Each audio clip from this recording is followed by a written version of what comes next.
we're going to be having a dialogue between you all and the faculty. We thought that it would be helpful this particular time if we just took some time and let us kind of talk a little bit and then ask questions. We gave you a chance to submit questions and none of you did. So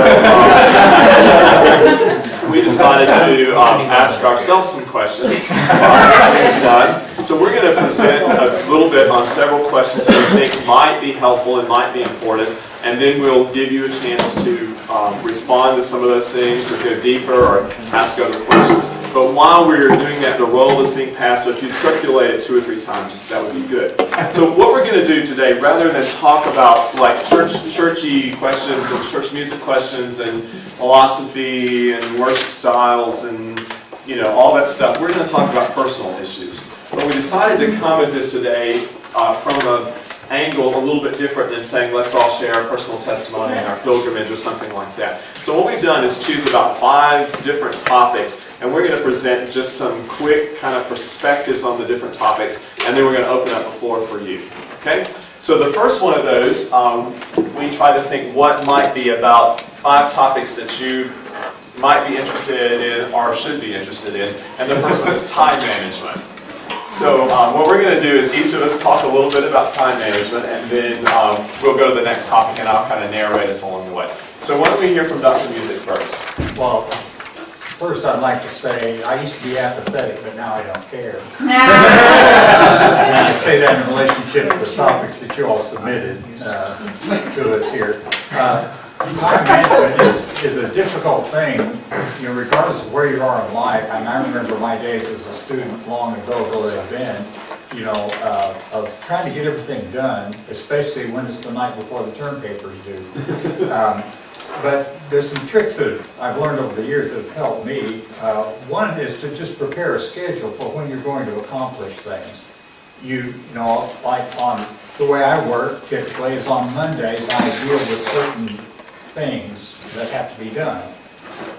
BACM is one of those, so you're likely to get emails from me on Monday about BACM, or that's my contact with speakers. And so every week I'm thinking about that and not waiting until, doing it all at one time. So I think setting up a schedule is very important.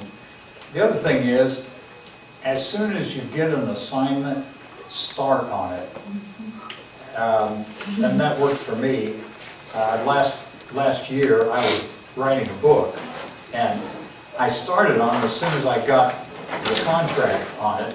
Actually, I'd started before that, but and I worked on it steadily, week in and week out. Well, then another invitation came for a writing project, which I felt like I could accept because I was so well along on the other. Whereas if I'd waited, it was getting kind of to a critical point. I would have had to turn that opportunity down. And the same thing is true with you. You said, I'd really like to go play basketball tonight, but I've got to study because I didn't study last week. And so I think those 2 things are at least helpful for me, to have a regular schedule, but then also start on projects as soon as possible. And you might not work on them for a long time, but spend a period, a certain period each day or one day a week, at least thinking about that particular object. Okay. Yeah, I would say amen to all of that.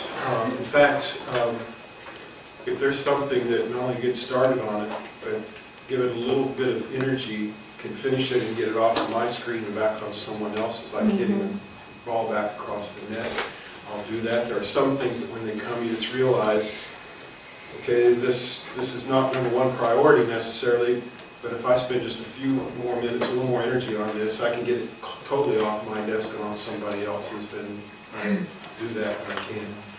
I would add to what Dr. Music just said this, that when I have a choice, and most of the time I do, when I have a choice, I purposefully alternate between energizing and depleting kinds of work. I let those kinds of projects speak to each other, and if I'm working on something that I know has to get done, but it's depleting the energy, it's hard to do, and I will work on that until I realize that I'm reading the same sentence 4 times here. So I will go then to an energizing project, still one that has to get done. And it's not always 50-50, but usually in my to-do list, there are both kinds of projects, and I use them to my advantage, energizing and depleting. So I guess putting that on top of what Dr. Music said would be the main response. So both of these guys are amazing time managers, and I've learned so much from them. And yet, we all deal with projects, I think, quite differently. And I think it's one of the things that I would encourage you to do about time management is watch other people who manage time better than you.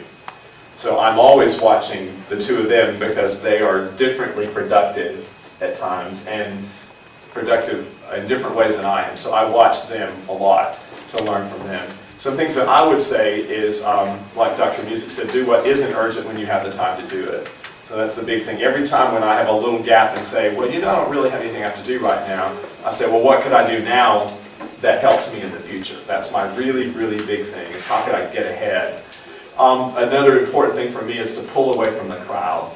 I will keep my door open, and I will talk, and I will visit, and I will do all manner of other things other than tasks that I need to do, and I'm just wired that way. So I really do have to, that's why my door is almost always closed, because I'm distracted. Anything will distract me. And so I have to get away from people, and I have to go to the back side of the library to get something done, behind the stacks, and I have to remove myself. So that kind of thing is important. Plan your work, like Dr. Music said, block out times, calendar things. I calendar all projects and I try to work them backwards from when they're due, and then build in time for things to go wrong. Have it due to yourself significantly in advance of when it's really due. Group similar projects together. Some of you know this, but whenever you ask me for times to meet with me, I always ask you to give me times, and then I choose a time that works, that I can group two appointments together rather than have one and then lots of gaps. So trying to group similar things together is important. Another thing that I play a lot of it's psychological for me, but don't be a victim. I keep telling myself everybody else has the same amount of time, so that I don't believe that I am somehow a victim to time and I'm special, so that everybody else has the same kind of time. Understand your own organizational style. Determine how much clutter you can deal with, how much is yours, whatever, where you need to be organized, and how much you can deal with and what organization looks like. The last thing I would say is I try to do everything, every morning I try to say what matters the most for the future. And the big thing that matters, not beyond just today, but what matters for the future. And then I try to say, what do I need to do today that if I don't do it would keep other people from doing their work? So I try not to hold other people back. And then I try to build in times where I call them catch-up times, where I catch up on all the residual things that I know are just a part of my time. So those are some things. So what else would you all? One other thing that helps me is picking up on something Dr. Bradley said. When I come into the office in the morning, I make a list of the things that I need to or want to accomplish that day.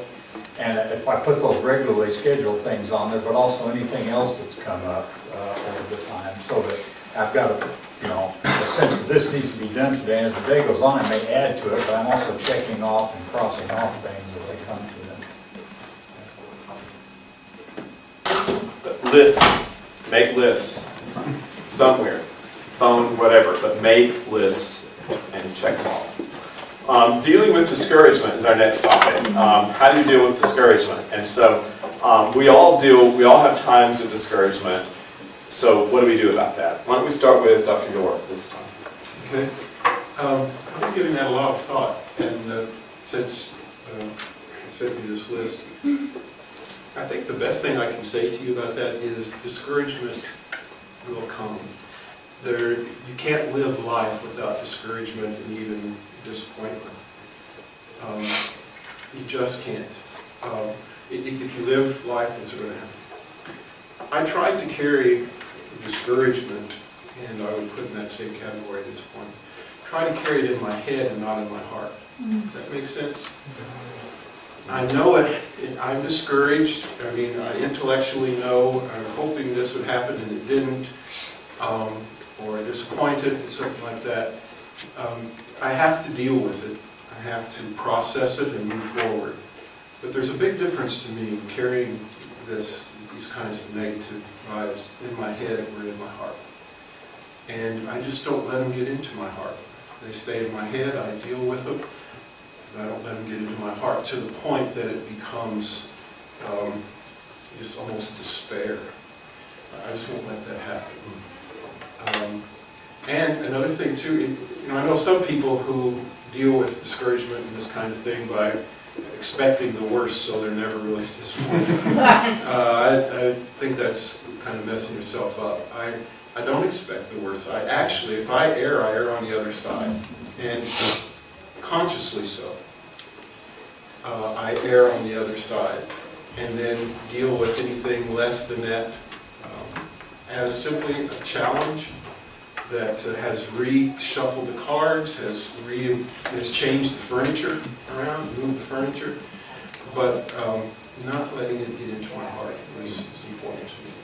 So I may have more to say as the others, but I think that's the most important thing I can say too, the things that come through my head. Don't be surprised by it, don't be defeated by it. Keep it in proper perspective. Dr. Musi. Again, I would concur with everything Dr. York said, and really don't have much to add to it, except to say, it sounds simplistic, but as the old gospel song says, count your blessings.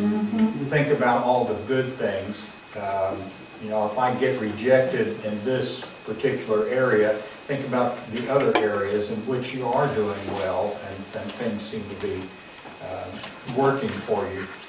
That helps, I think. I call that moving toward the light. Yeah. However dark it is, there's light somewhere. I mean, Jesus is in our heart. So I call what Dr. Musi just said, moving toward the light. It may be dimmer than it was, but it's still there. Find it, move toward it until there's brighter light.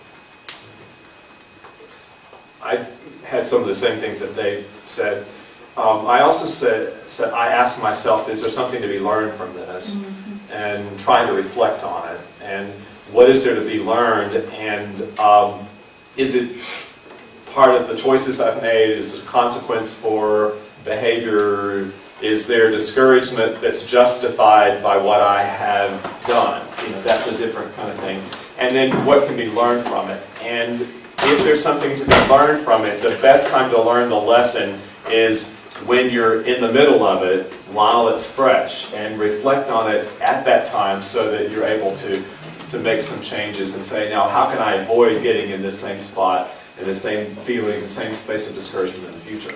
I also talk to people about things that I'm discouraged about and find that is incredibly important for me to talk about it means I get it from my heart and I am able to see it literally through my words out in front of me, and then I can start to deal with it if I can see it in a more objective space. I have to talk about it. I try to do something. I'm a big action person, as you all know, but I go back to scripture a lot. In Isaiah, I think it says that mount up with wings as eagles, run and not be weary, walk and not faint. I don't do very much of the mount up with wings as eagles, but I do try to walk and not faint.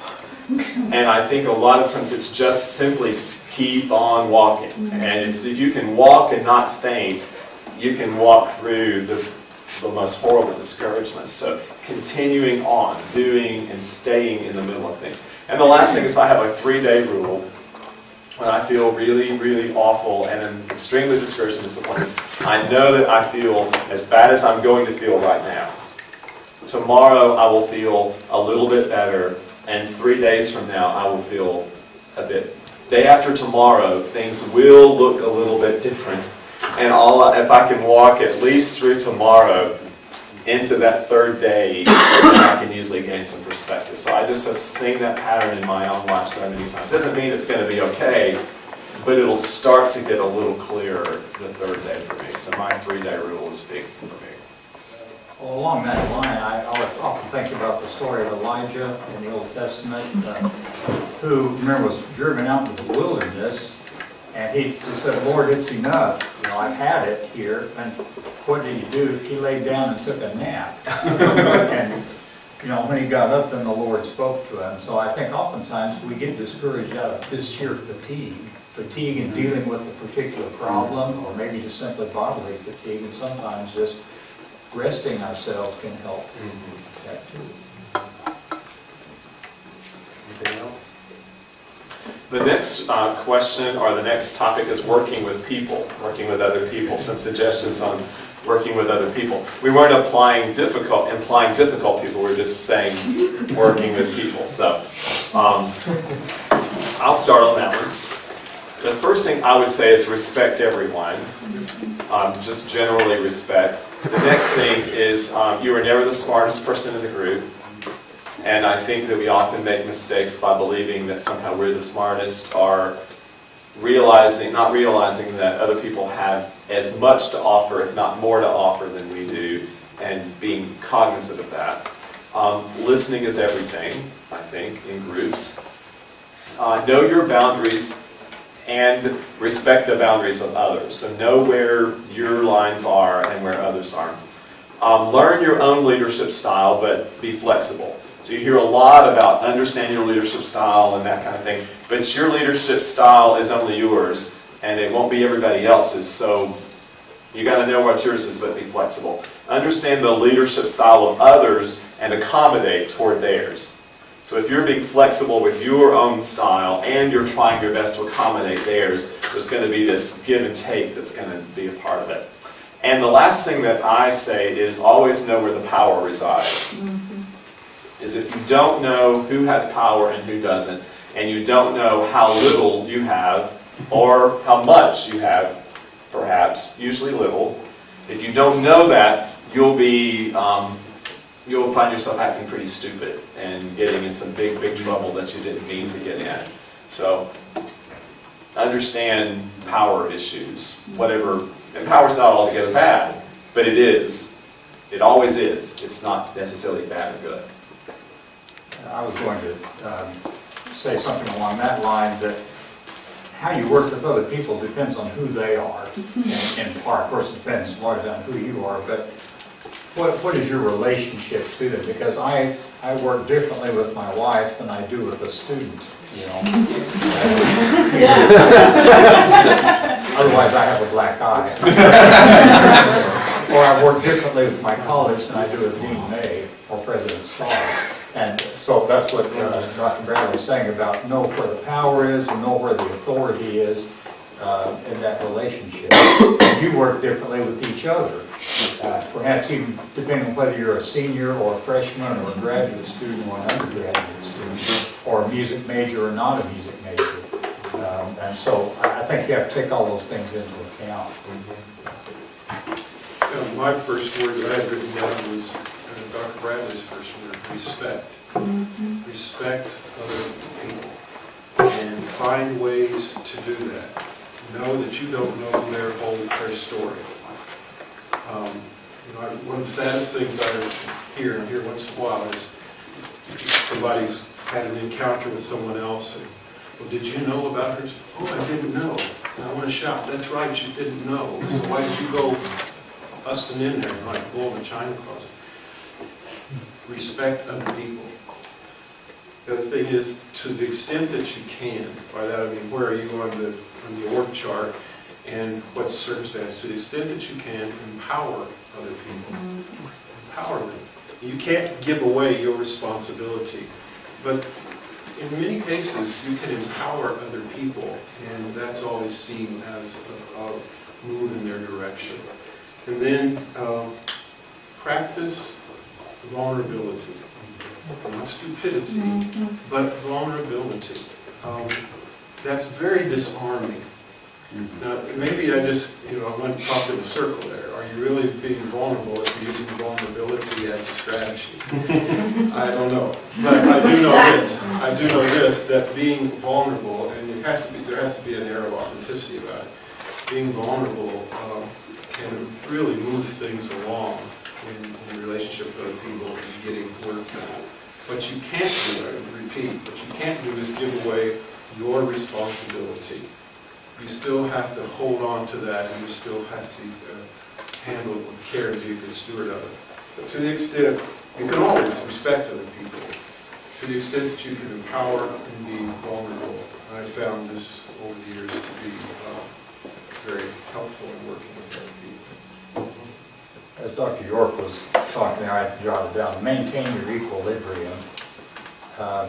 You try to present the same face to everyone, not treat people in different manners, but also by that I mean, sometimes you'll be tempted to tell somebody off or something like that. Resist the temptation, because oftentimes you'll say things there that are hurtful, that will come back even to haunt you.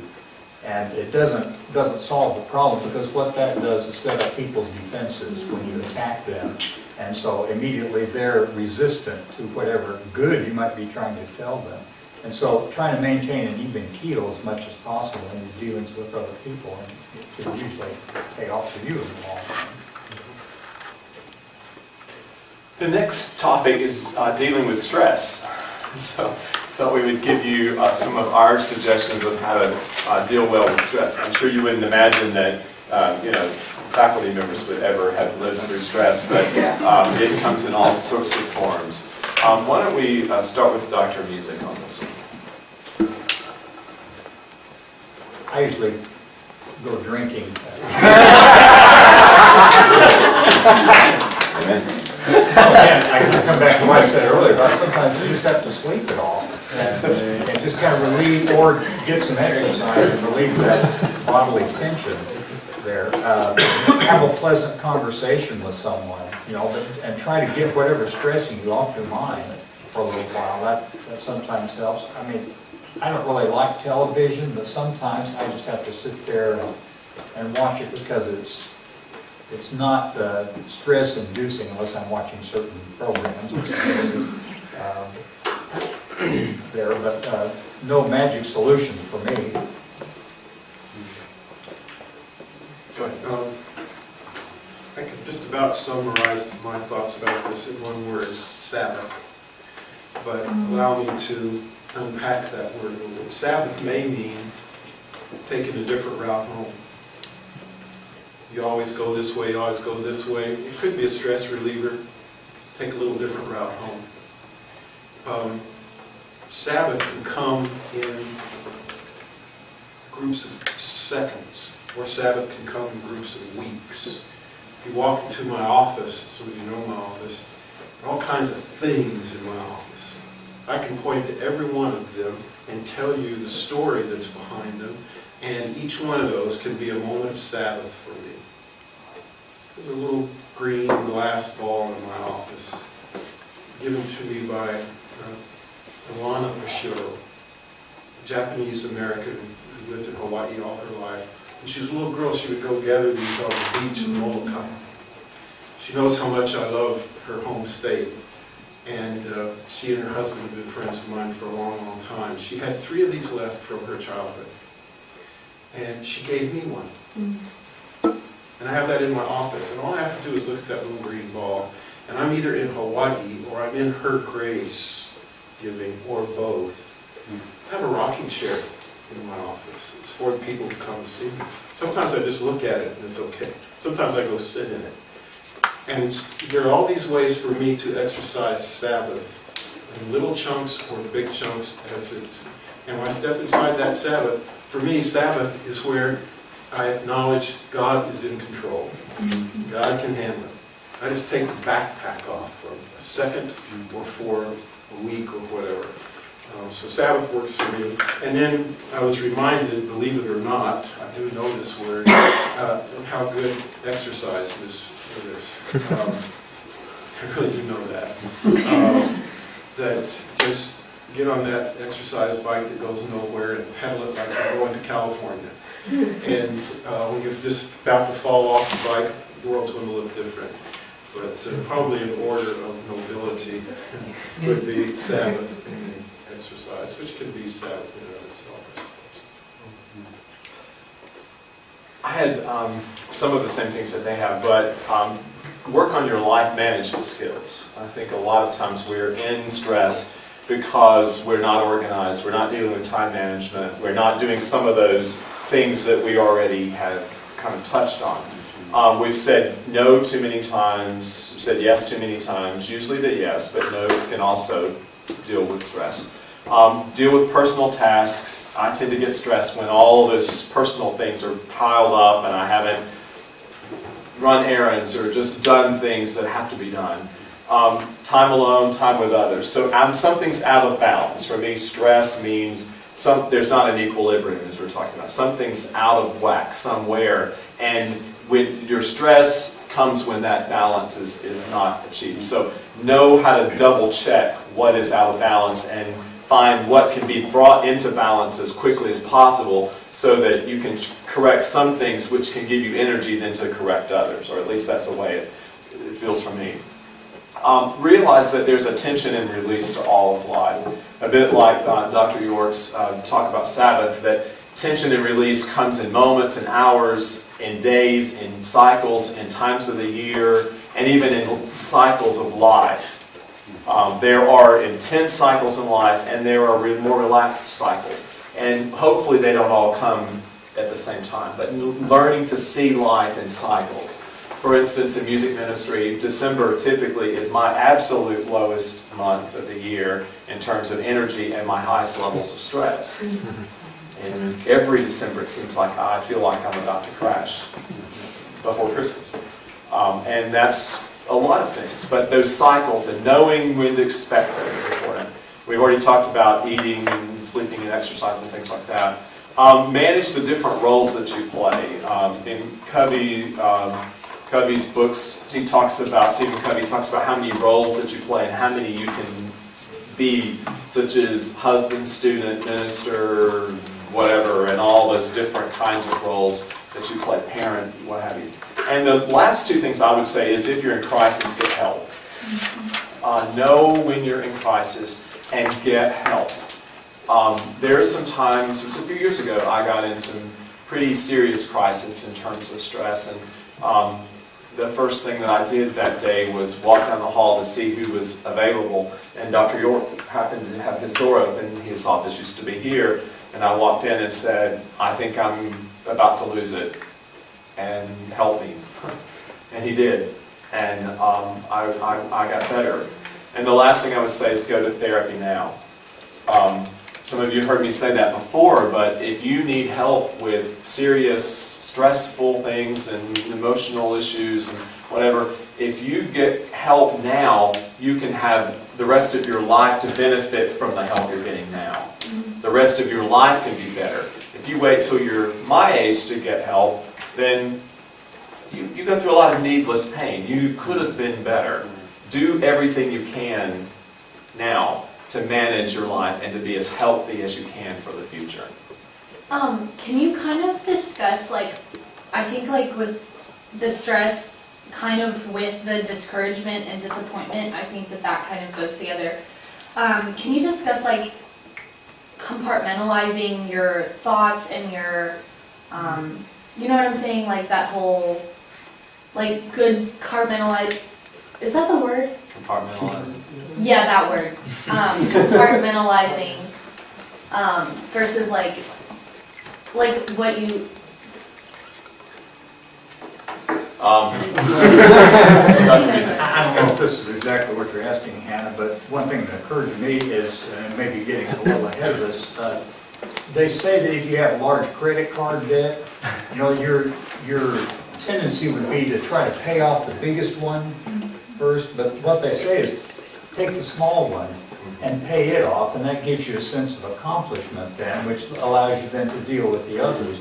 And so it may be that you've got all these things pressing in on you, you need to deal with one of them at a time and not try to worry about the others that you can't do anything about right now, but accomplish that first goal there and get started on the road to success. And that might help relieve some of the stress.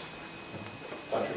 York, Yeah, I think it's in response to what you're saying, Hannah, is, and that's probably exactly what Dr. Busey just said, tear this big, scary thing down into little pieces. and deal with those little pieces, chip away at the big thing, things that you can address now, things that are within your arena of influence. Take care of those and rejoice in the fact that you did something. And then just keep moving and moving and moving, a little piece at a time, not the whole monster all at once. Just little pieces at a time. And you also need to learn that you don't have control over everything. There's some things you can control and you can worry about, and then there are things you can't control. That you know, why worry about it if I can't do anything about it? And you know, it doesn't mean you're going to totally not worry about it, but you'll, I think, not get stressed about it if there's nothing I can do about it. Because I missed that deadline. What can I do about it now? You know, all I can do is the best I can to catch up or whatever. Yeah. And there may be times in your life when you sort of have to call halt to some things and kind of start over. And I think that there are times when you're younger, particularly when you have that ability. I think the end of a semester is that time for you. These classes are done.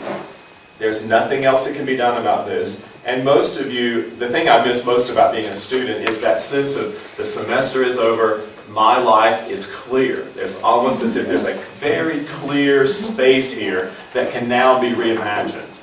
At a different time in your life, that space never clears. There's always another class, there's another project, there's something, there's family, there's so many other things, but that wonderful sense of clearing when you're done with a semester. You really can end a semester and sort of reinvent yourself for next semester. I've seen students many, many times who come back after Christmas with new hair, new look, new whatever, and new leaf turned over, and now they are the person who's going to manage their life, or whatever. So you have that ability. The younger you are, the more you're given that gift. At one of these semesters, I'm going to come back with hair. Yeah, that's a scary part. There's another name for that other than reinventing yourself. Yeah. Can I add one thing that just comes to mind? And I've encouraged a lot of church music majors. They need to have a friend that they can be totally vulnerable with. And generally that is somebody outside of the church. But the relationship that you form now, you need to have somebody you can share your uglies with. When you're in marriage crisis and you can't stand your spouse, you need somebody to bounce common sense off of. And I think one of the things that taught me the most about that was that my husband and I had acquaintances that were in seminary, and they got in such a crisis that he actually ended up killing her. And it just reminded me how important it is for us to take care of those things and to realize that when you're in a church situation, a lot of times you're in a glass fishbowl and that kind of thing. And you've got to be able to realize that you're human, you'll have money problems, you'll have marriage problems, and God doesn't protect you from that. So you need to be wise in developing the resources to do that. Yeah. Speaking of killing spouses, in the context of time management and in the context of music ministry, can y'all speak on your experience with being in ministry and being devoted to being on mission with God in music ministry, but also still being responsible to your family, whatever that may be, whether it be just your immediate family or if you're, say you're married or whatever, because, I mean, there's a clear call with Jesus, you know, that, like, he's not very big on your born, given family, he's big on the church family. But at the same time, I feel like if you choose to have a marriage, you're responsible to that family. So can y'all speak on your experience with that? Like, because ministry is not, like, part-time ever. I'm not sure I agree with your premise there, because the family was created before the church was, but at any rate, I think it's just important. It's almost important to schedule time for family as it is to schedule time for work there, and say, this time is set aside for my family. I just recently read of a pastor, I know I'm talking about this back in the 1950s, who said Friday nights he will not hold any weddings, he will not, go to any committee meetings because he's with his family that one time. Obviously, if there's an emergency situation, he would respond to it, but that otherwise, the ongoing kinds of things of the church, his family comes first. I would say that's true in school life as well. If you're married or have a significant other here while you're a student, you need to spend time with them. There's no substitute for time spent with your family. You talk about quality time, all time spent with family is quality time. I don't know how good I am at that, and I also don't know if I can break it down into memorizable formula. I can say family first, but that doesn't mean every minute of every day. If family is first and they know that, and you live it and you breathe it and it's real, then when you have to walk away and be at the church, they know that's not plan A, and they know that's not lifestyle. They know it is an unusual circumstance. I think I got better at that as time went along. And I realized I didn't have to jump every time some church member said rabbit. But I think the family knows if they're first, and you have to make that true. And you can walk away from that and back into the family and being a change in priority. I think it has to be an ongoing thing, and it has to always be flexible.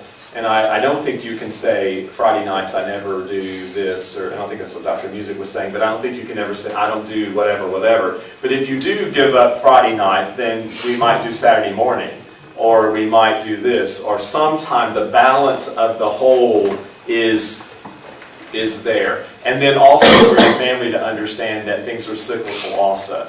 That I am really busy now, but I might have a lot of flexible time at another time. And then some of us have talked about this in class before, but a lot of times ministers, I think, use churches in negative ways. For instance, I have a flexible schedule, therefore my children are always at the office and everybody else is taking care of my children in the afternoon, and the secretary ends up not getting work done because of children running through the building, because I'm taking advantage of my sort of flexible job because I don't, punch a direct clock or something like that. So what are all those lines and how do they all work? I do think Dr. York is right that if you care deeply about your family, I think your family knows that. And I think that your family knows whether you love the church or not very much, and they know whether you love them more. But I think that many times the mistakes may be made because we complain about the church and about the work, and then our family doesn't end up loving the church either. And I think that's a place where you need to be wholehearted in your love for the church and your love for the family. And then I don't think the two of them, at least I think at my relatively limited experience, I don't think they collide so much when the love is obvious between both. This is another place where time management is important. Stay on top of your work and you've got some discretionary time. If you're always a week and a half behind, and then you're just running around the church, and you don't even have the opportunity to show the family that they come first. So this time management thing is more than just getting most of your to-do list done. It has to do with how all of life is lived and how your family is affected by that. And it's also a challenge is to be present when you're present. And I don't always do a good job of that, but to try to be fully in that moment when you're there. But little things like taking your kids to school, became kind of rites for us and sacred moments for, our kids. And when they were little, we sang to school every day, and we had fun things that we did on the way to school, and then later we talked about issues. But our rule is we never have the radio on in our car with the kids. Still, we never have the radio on. We always say, this is either talk or it's potential for talk. We don't have to have conversation, but we have the potential for it. So we've set up some little rules like that, and yeah. Well, they say television is really a great family thing, because all the family can watch it at the same time. Yeah. How do you see to your own spiritual needs while you're working at a church and everything? Okay, that was question number 6. Oh, okay. Let's quickly do that, because those of you in my classes know I like to get through the agenda. Let's do question number 5, and then we'll go to question number 6, which is Megan's. Question number 5 is a word about financial responsibility and about finances. Dr. York. Very simple. Get out of debt, stay out of debt. Amen. Period. Whatever it takes. Get out of debt, stay out of debt. I know that can be tough where you are right now, and maybe your situation in school is that you're going backwards in that. That won't be forever. Don't let it be forever. Don't let it become a lifestyle. Get out of debt as quickly as you can. It may not be for a while when you're in school. Get out of debt, stay out of debt. I really can't improve on that. Kind of along that line, one of the things I've noticed in the generation after mine, and even some in my generation, is we think we have to have everything our parents had right now, when they worked 40 years to get all those things, and you're not at your peak earning years right now, and won't be for some time. Those things will come to you, but you don't necessarily have to have them right now, the latest of this or that or the other thing. And to try to resist that temptation, I've got to have this, I've got to have that, I've got to have this. Because again, you see other people have, but they've worked a lifetime to get those things. To add to that, always have more money coming in than going out, period. It doesn't work otherwise. It just won't work. Learn to distinguish learn to distinguish between wants and needs. Our culture is pretty poor at distinguishing between wants and needs. We have this huge way of saying I need when we don't need at all.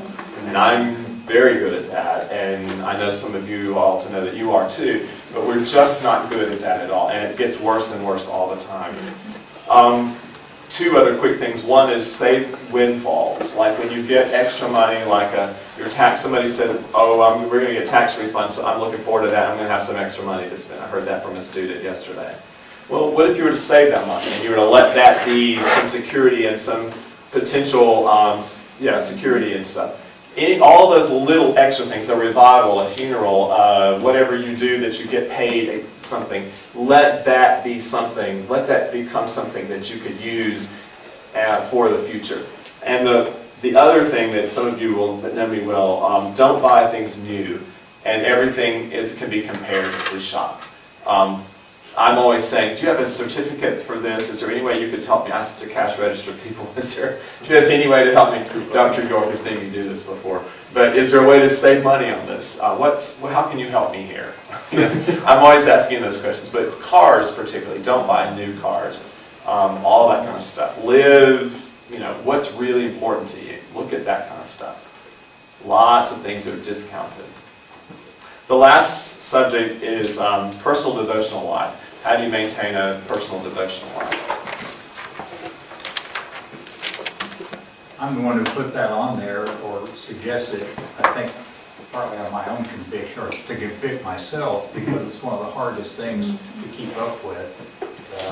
Simply to have time to sit down and read the Bible and pray, or communicate with other Christians on an intimate level that way. There's no magic solution.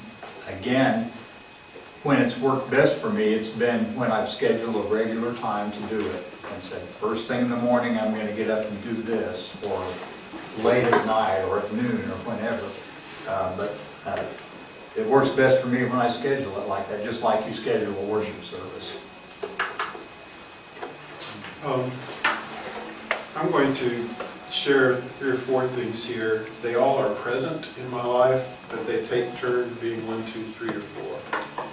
I'm going to go back to Sabbath. Sabbath is not just physical rest, it can be spiritual renewal too, even in those shorter increments. I like to do journaling. I do journaling a little bit differently. I do it via poetry, writing it. And at the end of the day, or beginning of the day, or even just whenever it hits me, thought that comes and I can express it through poetry, and there's a reason I express it through poetry instead of just writing it down in one sentence. That becomes an opportunity for me to look at something devotionally or spiritually that is taking place. And it's gotten my attention. And that's another thing, you kind of have the old antenna out, you know. If something gets your attention, is that the Lord tapping you on the shoulder?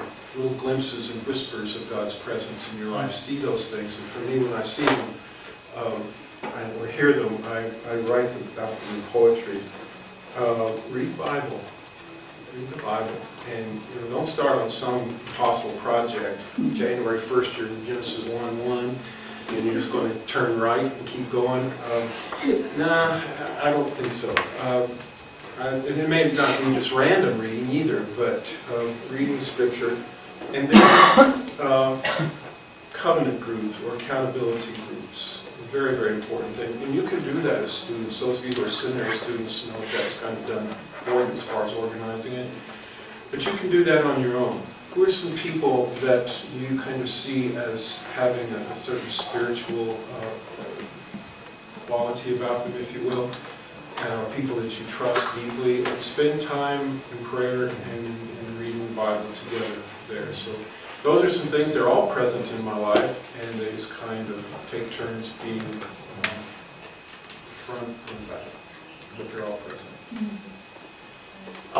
This is a convicting question for me too, and I really didn't so much like it when Dr. Music said be on this list, but it is, so I'll tell you what I think.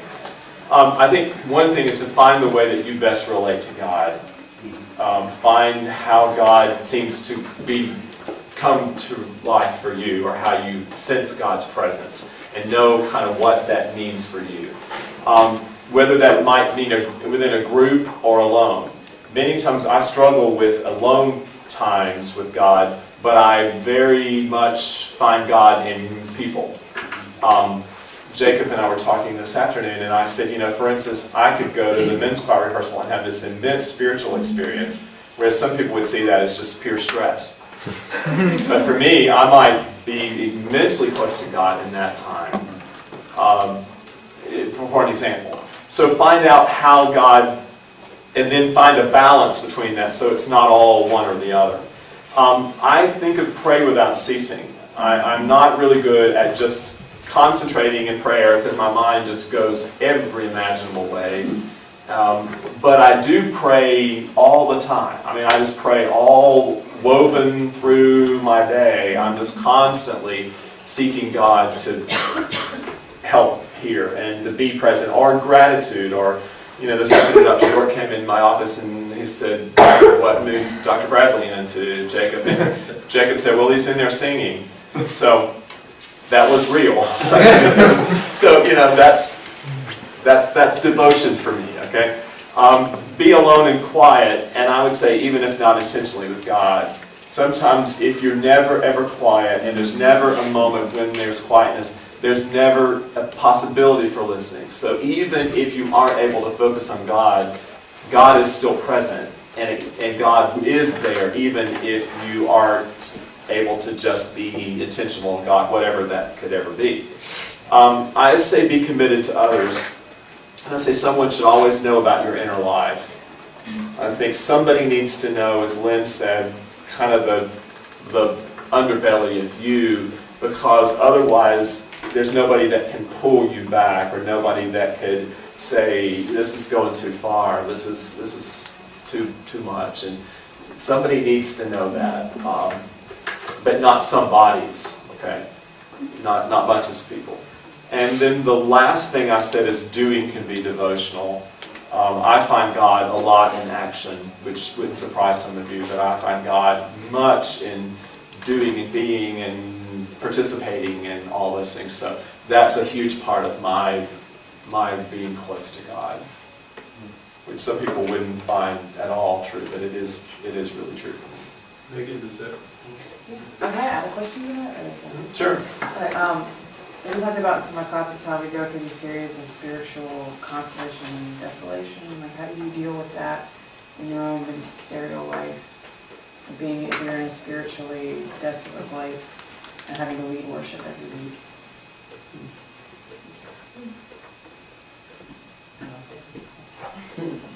Sorry, No, that's a good question. My thing, Megan, would be that that God is God whether you're feeling God or not. And to me, that's where I have to come. It's like Dr. York said about the discouragement factor. I have to say, my heart may not be there, but my head knows it. And it is real, even if I don't feel it. Because if faith is only feeling, then it's only as good as your emotions. Now, it does need to be felt, and that's really, really, really important, but that's not the last word. And so for me, there have been times when I do it because I'm called to do it. I do it because it's right. I do it because I will feel it again. It will be different for me. And you act yourself into belief, I think. Yeah, right along with that is being in the right place, being the place where this happens. If you know that how to be able to connect with God in Scripture, you can get the Bible open and sit there holding on your lap.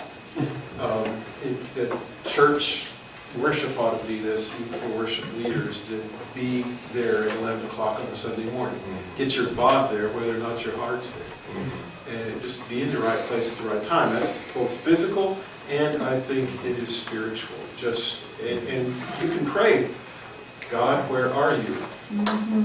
I know you're around here somewhere. What's this game we're playing? And just talk like I just talked, out into the open. And you're not going to scare God or outthink God. Just be honest and open. And don't expect it always to be some goosebump spiritual high. It's just knowing, as Dr. Bradley said, I know that my Redeemer liveth, even though at the moment I may not be singing the high notes. Amen. The Israelites spent 40 years wandering in the wilderness, 40 minutes, ought to do, you ought to be able to handle it. You just have to keep acting, not acting in a sense of being inauthentic, but keep doing until it returns. Otherwise, what chance do you have? What chance do you have? Yes, Will. I remember a couple BACMs ago, Chuck Bridwell talked about how he likes to play basketball as a completely, that was his fun time activity, not necessarily spiritual. Is there anything you guys like to do that's, maybe not necessarily spiritual, but just your personal fun activity to kind of get away from things? They're quite a live crowd, I tell you. Yeah. Well, first of all, your response is not necessarily spiritual. I have a hard time separating spiritual from anything and everything. I like to walk. I like to read poetry. I like to write poetry. I like to fish, though I don't do it much, more than near as much as I should. I like to be with my grandkids. My wife and I like to hop in the car and drive out 2-lane roads and end up in some cowboy town and eat barbecue in a place we've never eaten barbecue before. We love doing that. We love just getting out in the car and just driving, even with the gas prices like they are. And I don't consider that not spiritual. It's fun, but in fact it can be quite refreshing. Any of those things. You can tell from looking at me that I like to eat. But I like to read, and I like to take walks with my wife, and the grandchildren are certainly an important part of our life. They're just being around them. Well, I started saying energizes me, it actually wears me out. I like to cook. That's one thing I really, really enjoy doing, and I've really begun to believe that that's more therapeutic. Just in the last few years, I've really kind of gotten to that, because there's some times when I'll just go home and, I can put these ingredients together and they will turn out to be something good that I will usually like, and maybe others like it, maybe they don't. But I can have some control over that little bit of my life, and I've realized that that's part of it, is that I can really see this from start to finish and see what it's going to turn out like. And it gets creative for me. I might change it up. It has a lot of ingredients that are really life-giving to me. The other thing that I probably do the most is watch things grow, and I have lots of plants that I water and take care of, and nobody else in our house cares anything about this at all. But I like to watch them, and I like to keep them alive, and somehow keeping plants and things and grass and stuff like that alive somehow keeps me alive. There's something connected to me with watching things grow that is really kind of invigorating for me. Yeah, I like some collecting. There's some collections of things I like that kind of are fun for me. Dr. Bradley and I make a good team. He cooks and I eat. He doesn't eat my cookies. Yeah. He's certainly not picky. All right, thank you all very